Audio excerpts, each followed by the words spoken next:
জয় শ্রীকৃষ্ণ।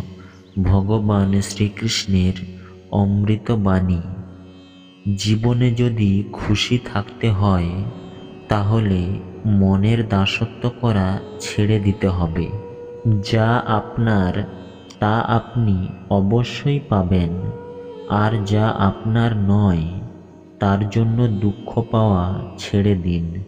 পৃথিবীর সাথে যত ভালোবাসা দেখাবে জীবনে ততই দুঃখ কষ্ট অনুভব করবে।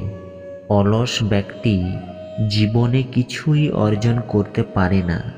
সে শুধু পরিকল্পনা করতেই থাকে যে সে কাল করে নেব, ভবিষ্যতে করে নেব, কিন্তু তার পুরো জীবন কাল কাল করতে করতে শেষ হয়ে যায়, আর ও নিজে কিছুই করে উঠতে পারে না। কখনো নিজের কোনো খারাপ অভ্যাস গড়ে তুলবেন না, যার ফলে আপনার জীবন নষ্ট হয়ে যায়।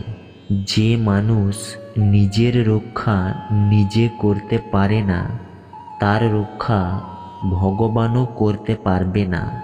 সেটা করো না যেটা সবাই করে, আপনি সেটাই করুন যেটা আপনার জন্য সঠিক হবে।